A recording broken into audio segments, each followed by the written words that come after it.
Hello and welcome to S3 online class. एही video रे आमे जीव विज्ञान आम परिवेश अध्याय किछि संक्षिप्त प्रश्नोत्तर आलोचना करिबा। सूर्य ठारू डैश किलोमीटर दूर रे पृथ्वी अवस्थित।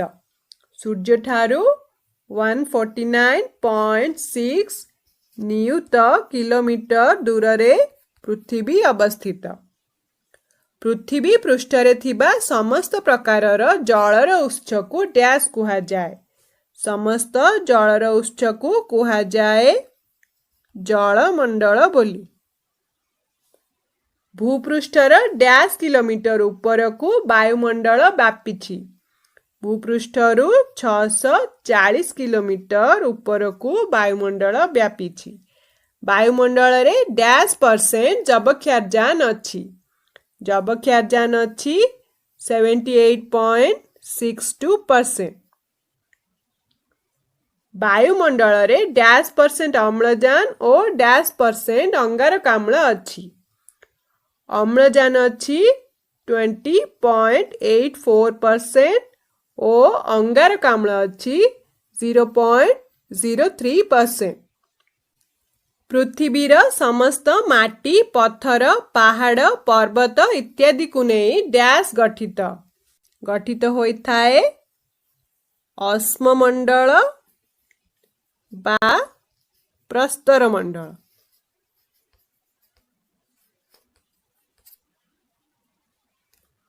जीवमंडल काहाकू कुहा जाए? पृथ्वी रे थिबा जलमंडल, वायुमंडल और अस्ममंडलर समष्टि स्थान रे जीवगुड़िक विकास और जीवन धारण संभवपर होइथाए।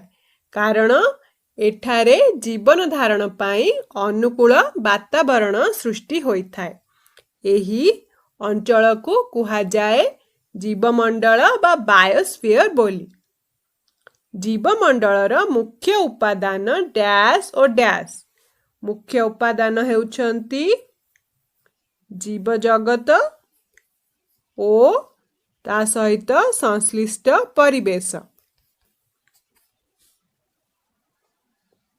गोटे अंचल रे बास करुथिबा समस्त जीव और निर्जीव वस्तु को नहीं डैश गठित गठित होइथाए परिसंस्था बा इकोसिस्टम। डैश व्यवस्था द्वारा समस्थिति बजाय रही थाए। फेरंता संकेत व्यवस्था द्वारा समस्थिति बजाय रही थाए। प्रकृतिर गाठनिक और क्रियात्मक एकक हेउछि डैश। गाठनिक और क्रियात्मक एकक हेउछि परिसंस्था। परिवेश संतुलन बा प्राकृतिक भारसाम्य कौन? प्रत्येक जीव और परिवेश परस्पर उपरे निर्भरशील थिबा जोगु उभय द्वारा प्रभावित होई परिसंस्थार एक संतुलन बजाय रही थाए। परस्पर मध्यरे एही समन्वय को कुहा जाए परिवेश संतुलन बा प्राकृतिक भारसाम्य बोली। इकोसिस्टम शब्दर व्यवहार प्रथमे डैश मसीहारे डैश करिथिले। 1935 मसीहारे एजी टैंसले करथिले। परिसंस्थार गाठनिक उपादान गुड़िक कौन कौन? गाठनिक उपादान हेउचंती अजैविक उपादान, उत्पादक, भक्षक और अपघटक। माटी, पानी, पवन परि मौलिक पदार्थ और समस्त निर्जीव यौगिक पदार्थ को नहीं डैश गठित। सबको नहीं कि गठित अजैविक उपादान।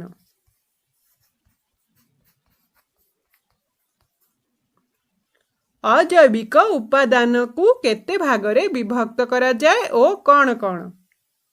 अजैविक उपादान 3 भागरे विभक्त।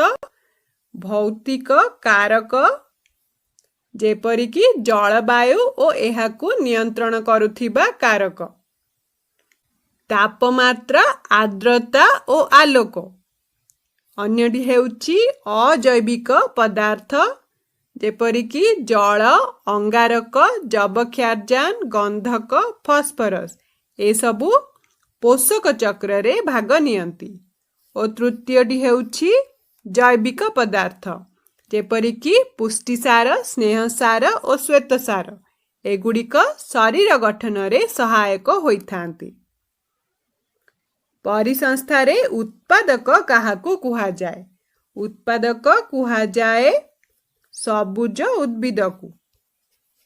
काहेकि ना सबुज उद्भिद निज पाखरे थिबा क्लोरोफिल सबुज कणा साहाय्य रे सूर्यर आलोक शक्ति को रासायनिक शक्ति रे परिणत करी श्वेतसार युक्त खाद्य प्रस्तुत करती। निज खाद्य निजे प्रस्तुत करुथिबा जोगु एगुड़िकु कुहा जाए कण? स्वभोजी बा स्वपोषी बोली। डैश प्रत्यक्ष बा परोक्ष भावे खाद्य पाई उत्पादक उपरे निर्भर करती। भक्षक बा परभोजी।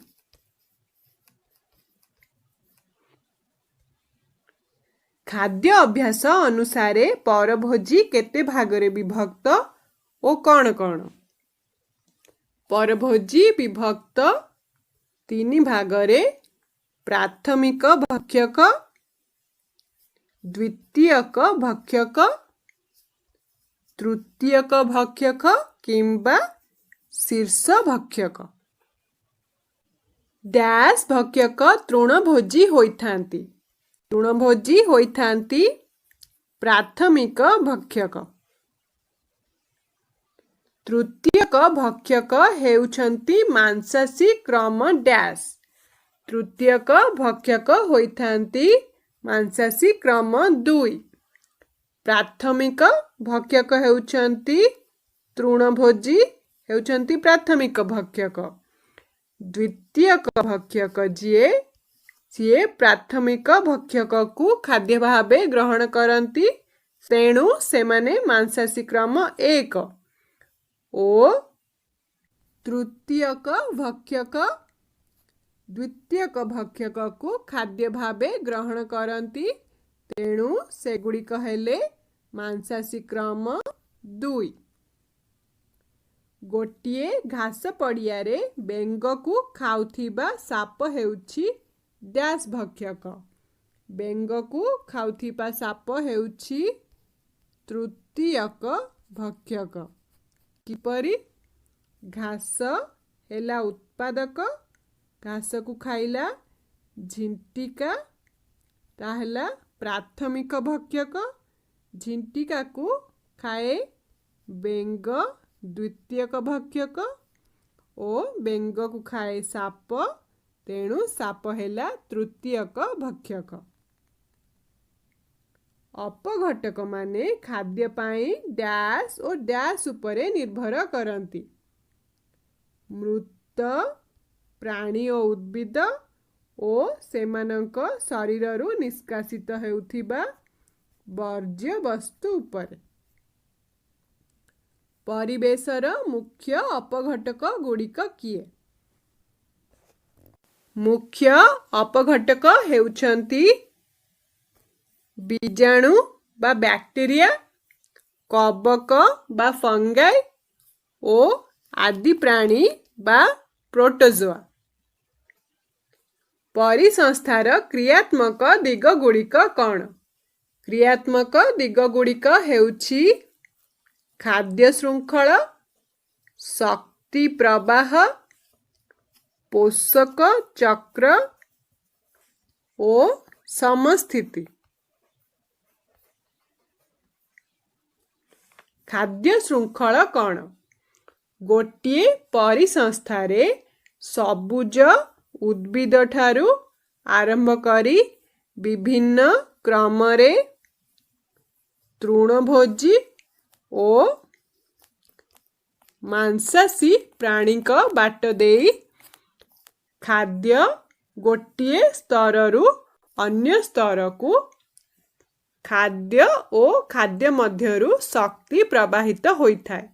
एहाकू कुहा जाए खाद्य श्रृंखल बोली।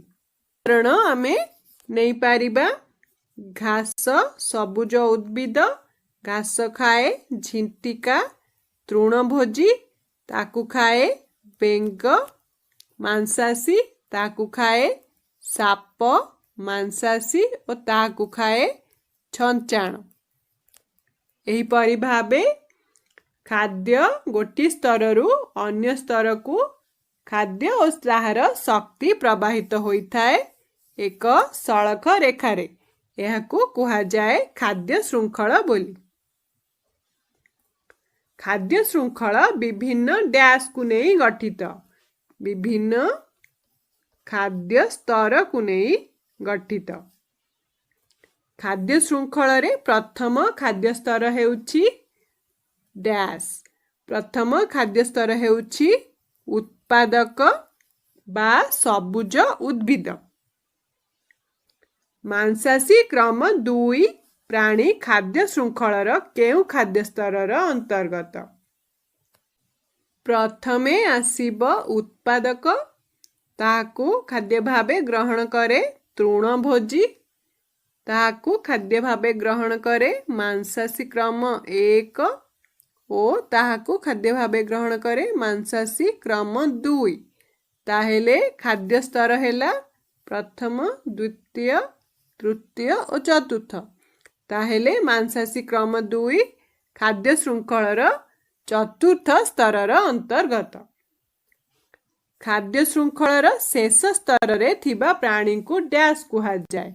शेष स्तरर प्राणी को कुहा जाए शीर्ष भक्षक।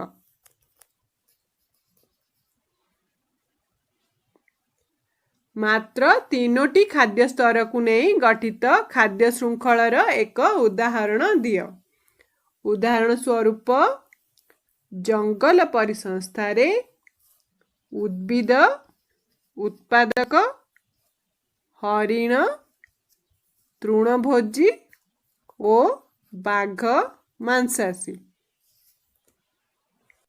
3टी खाद्य स्तर विशिष्ट खाद्य श्रृंखल। जे कौनसी खाद्य श्रृंखल रे खूब बेसी रे केतोटी खाद्य स्तर थाए। खूब बेसी रे थाए 5टी खाद्य स्तर। खाद्य जाली कौन? गोटिए परिसंस्था रे गोटिए जीव विभिन्न प्रकारर खाद्य उपरे निर्भर करे ओ सेही जीव को अन्य जीव माने खाद्य भावे व्यवहार करथांती। परिवेश रे प्राणी गुड़िक मध्य रे खाद्य संपर्क सबुबेले सरल रेखार परी न होई शाखा प्रशाखा एहीपरी जाल सदृश होइथाय। परस्पर मध्य रे एहीपरी खाद्य संपर्क को कुहा जाए खाद्य जाली बा फूड वेब बोली। परिसंस्था रे शक्तिर प्रवाह डैश दिगरे होइथाय। शक्तिर प्रवाह होइथाय अण चक्राकार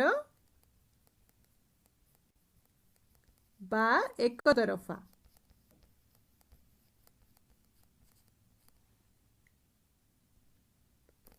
तापगति विज्ञानर 2टी नियम कौन? प्रथम नियमटी हेउछि शक्ति गोटे रूपरू अन्य रूप को रूपांतरित होइथाय। एहा नष्ट हुएनी किंबा सृष्टि हुएनी।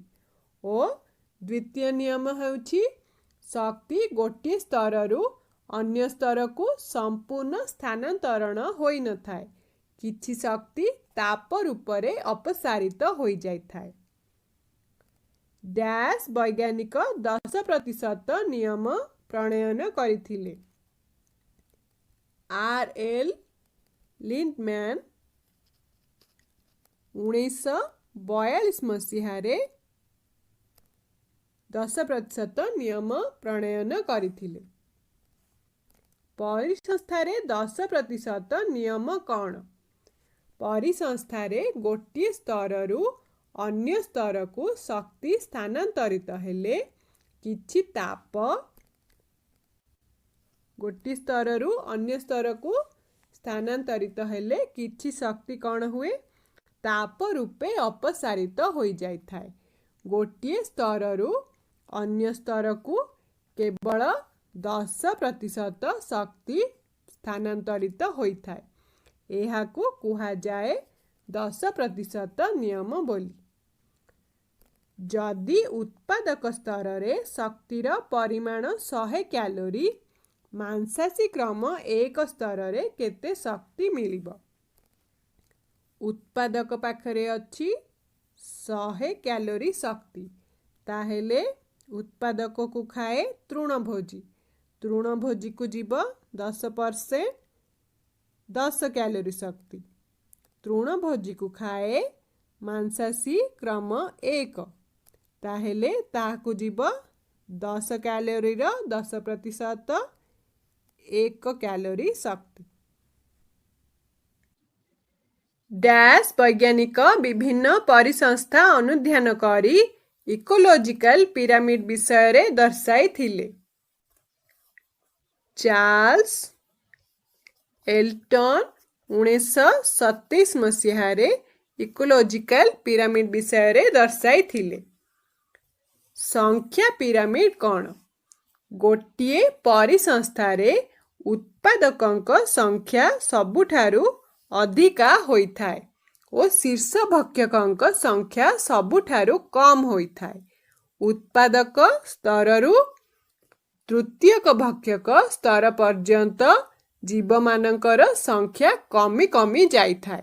संख्या अनुसारे जदि सजाई रखा जाए ताहेले एहा एक पिरामिड भली देखा जाए। तेणु एहाकू कुहा जाए संख्या पिरामिड बोली। परिसंस्थारे इकोलॉजिकल पिरामिड केते प्रकारर ओ कौन कौन? इकोलॉजिकल पिरामिड होई थाए 3 प्रकारर।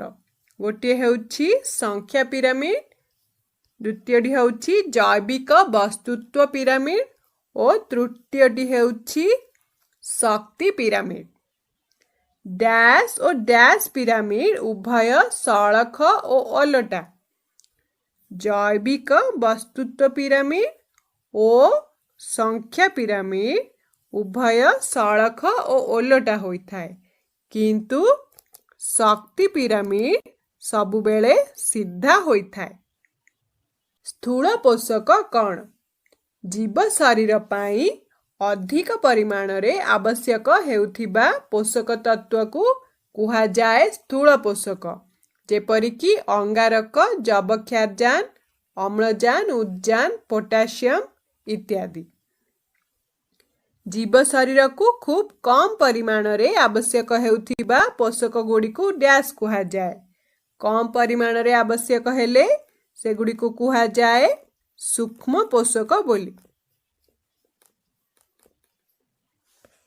जेपरिकी copper, manganese, zinc, boron, cobalt इत्यादि। जबक्षारजान और अम्लजान डैश पोषक। जबक्षारजान और अम्लजान हेउछंती स्थूल पोषक। परिसंस्थारे पोषकर प्रवाह डैश दिगरे होई थाए। पोषकर प्रवाह सबुबेले होई थाए चक्राकार। पोषक चक्र कौन? परिसंस्थारे पोषक परिवेशरु उत्पादक ओ उत्पादक ठारू तृणभोजी ओ मांसाशी प्राणी पाखकू जाई थाए ओ जीव मानकर मृत्यु परे अपघटक द्वारा पोषक पुणी परिवेश को मुक्त हो जाई थाए। जीव ओ परिवेश मध्यरे पोषकर एही प्रवाह होई थाए चक्राकार रे। तेणु एहाको कुहा जाए पोषक चक्र बोली। पोषक चक्र को डैश चक्र बोली मध्य कुहा जाए। जैव भू रासायनिक चक्र बोली।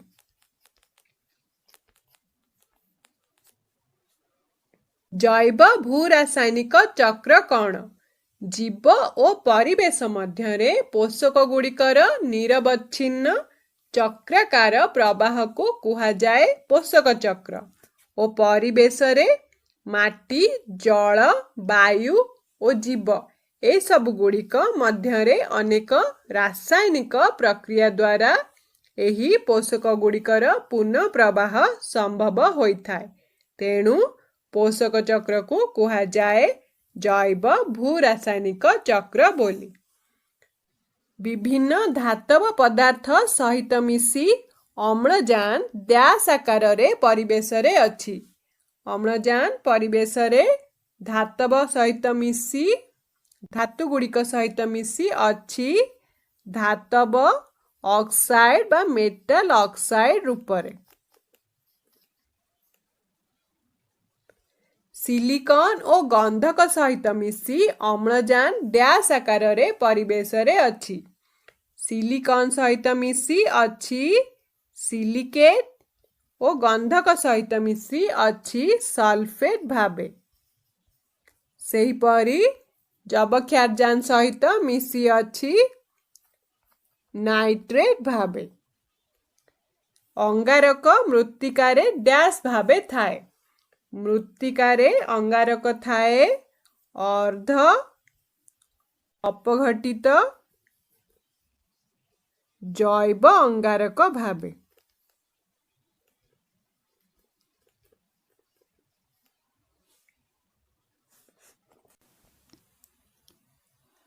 जलमंडल रे वायुमंडल अपेक्षा डैश गुण अधिका अंगारकाम्ल थाए। अंगारकाम्ल थाए 50 गुण अधिका। समुद्र चट्टान रे अंगारक डैश पत्थर भाबे जमी रहिछि कार्बोनेट पत्थर भाबे। डैश शरीरर विभिन्न जैव अणु प्रोटीन, डीएनए और आरएनए र मुख्य उपादान। प्रोटीन, डीएनए और आरएनए र मुख्य उपादान हेउची जबक्षारजान। किछि बैक्टेरिया वायुमंडलर जबक्षारजान अणु को विबंधन प्रक्रिया रे डैश रे परिणत करंती। जबक्षारजान विबंधन होई परिणत हुए अमोनियम रे।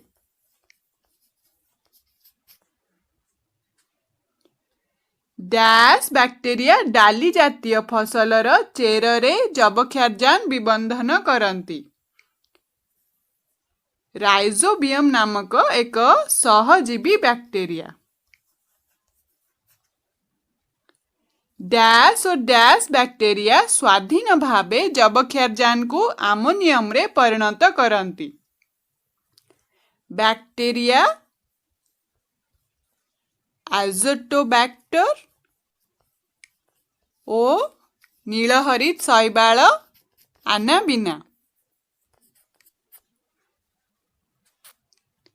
नाइट्रिफिकेशन कौन?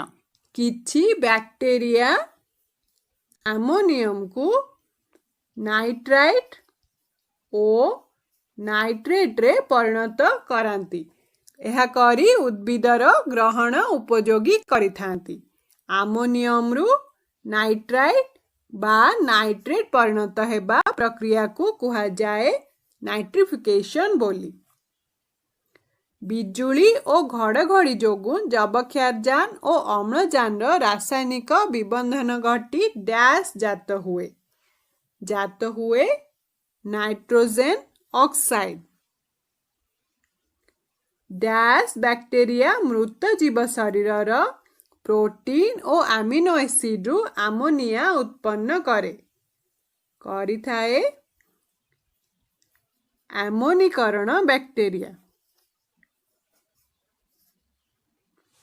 अमोनिया डैश बैक्टेरिया द्वारा नाइट्रेट रे परिणत होइथाए नाइट्रीफाइंग बैक्टेरिया द्वारा।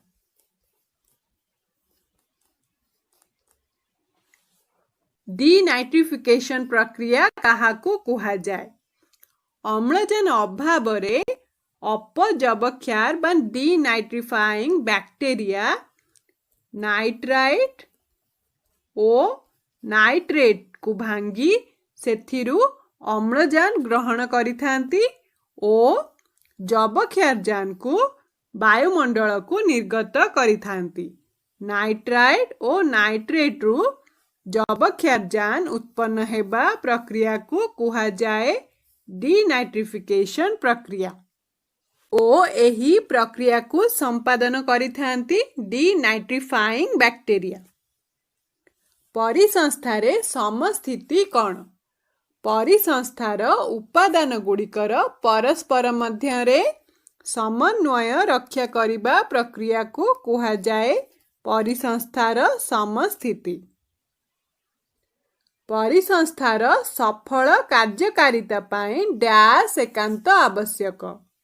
ସଫଳ କାର୍ଯ୍ୟକାରିତା ପାଇଁ ଆବଶ୍ୟକ ସମସ୍ଥିତି। ଖାଦ୍ୟ ଶୃଙ୍ଖଳ କିମ୍ବା ଖାଦ୍ୟ ଜାଲି ଦ୍ୱାରା ବିଷାକ୍ତ ପଦାର୍ଥ ବିଭିନ୍ନ ଜୀବ ଶରୀରକୁ ସ୍ଥାନାନ୍ତର ହେବା ପ୍ରକ୍ରିୟାକୁ ଡ୍ୟାସ୍ କୁହାଯାଏ। କୁହାଯାଏ ଜୈବ ପରିବର୍ଦ୍ଧନ।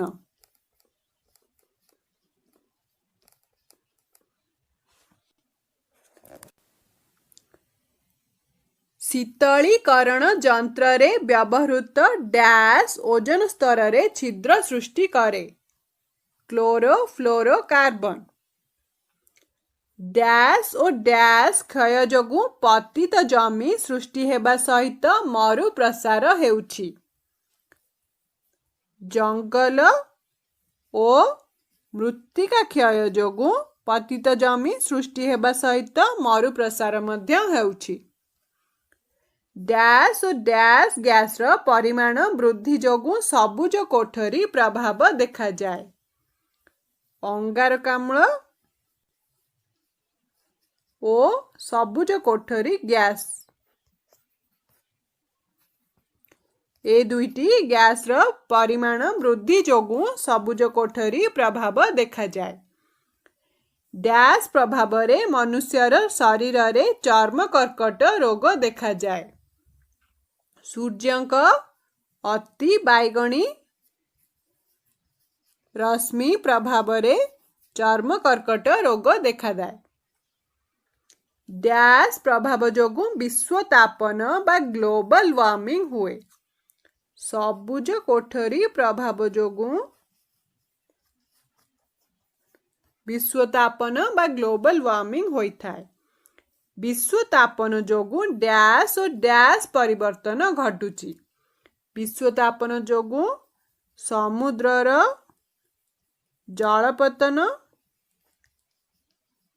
ଓ ବିଶ୍ୱ ଜଳବାୟୁ ଉଭୟର ପରିବର୍ତ୍ତନ ଘଟୁଛି। ଡ୍ୟାସ୍ ଯୋଗୁଁ ଜଙ୍ଗଲ ଘାସ ପଡ଼ିଆ ଓ ଶସ୍ୟ କ୍ଷେତ୍ରର ଉତ୍ପାଦନ କ୍ଷମତା ହ୍ରାସ ପାଏ। ଅମ୍ଳ ବର୍ଷା ଯୋଗୁଁ ଶସ୍ୟ କ୍ଷେତ୍ର ଗୁଡ଼ିକର ଉତ୍ପାଦନ କ୍ଷମତା ହ୍ରାସ ପାଇଥାଏ। କଳକାରଖାନାରୁ ନିର୍ଗତ ଡ୍ୟାସ୍ ଓ ଡ୍ୟାସ୍ ଗ୍ୟାସ୍ ଯୋଗୁଁ ଅମ୍ଳ ବର୍ଷା ହୁଏ। କଳକାରଖାନାରୁ ନିର୍ଗତ ହୋଇଥାଏ ସଲଫର ଡାଇଅକ୍ସାଇଡ୍ ଓ ନାଇଟ୍ରୋଜେନ ଅକ୍ସାଇଡ୍। ସଲଫର ଡାଇଅକ୍ସାଇଡ୍ ଓ ନାଇଟ୍ରୋଜେନ ଅକ୍ସାଇଡ୍ ଜଳୀୟ ବାଷ୍ପ ସହିତ ମିଶି ଯଥାକ୍ରମେ ଡ୍ୟାସ୍ ଓ ଡ୍ୟାସ୍ରେ ପରିଣତ ହୁଏ ସଲଫ୍ୟୁରିକ୍ ଏସିଡ୍ ବା ସଲଫ୍ୟୁରିକ୍ ଅମ୍ଳ ଓ ନାଇଟ୍ରିକ୍ ଅମ୍ଳ। ଜୈବ ଅବନମିତ ଅକ୍ଷମ ବର୍ଜ୍ୟ କ'ଣ? ଯେଉଁ ବର୍ଜ୍ୟବସ୍ତୁ ଗୁଡ଼ିକ ପରିବେଶର ଅଣୁଜୀବଙ୍କ ଦ୍ୱାରା ଅପଘଟନ ହୁଏ ନାହିଁ ସେଗୁଡ଼ିକୁ କୁହାଯାଏ ଜୈବ ଅବନମିତ ଅକ୍ଷମ ବର୍ଜ୍ୟ। ଯେଉଁ ଜୈବ ଆବର୍ଜନା ଗୁଡ଼ିକ ପରିବେଶ ଦ୍ୱାରା ଅପଘଟିତ ହୋଇ ମାଟିରେ ମିଶେ ସେଗୁଡ଼ିକୁ ଡ୍ୟାସ୍ କୁହାଯାଏ। ସେଗୁଡ଼ିକୁ କୁହାଯାଏ ଜୈବ अवनमित क्षम वर्ज्य।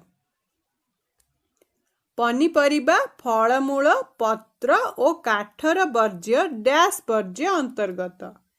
ए सबू अपघटित होई माटी रे मिसी जाइथाय, तेणु एही वर्ज्य गुड़ी को कुहा जाए जैव अवनमित क्षम वर्ज्य बोली। प्लास्टिक पारद और रासायनिक पदार्थ डैश वर्ज्य अंतर्गत। ए सबुर वर्ज्य अपघटित होई पारे नाही, तेणु एहाकू कुहा जाए जैव अवनमित अक्षम वर्ज्य। दिल्ली और आखपाख अंचल रे वायु प्रदूषण उपरे गवेषणा और सबुज बलय सृष्टि पाई डैश संस्था कार्य करुछि कल्पवृक्ष नामक एक संस्था, जहाँकि सृष्टि होइछि 1979 मसीहारू। डैश वर्ज्य जोगु जीव शरीर रे जैव परिवर्धन देखा जाए। जैव अवनमित अक्षम वर्ज्य वस्तु जोगु जैव परिवर्धन देखा जाए, कारण एही वर्ज्य गुड़िक अपघटन होई पारे नाही। सेगुड़िक खाद्य श्रृंखल और खाद्य जाली द्वारा जीव शरीर मध्यरे प्रवेश करी जैव परिवर्धन देखा जाई थाए।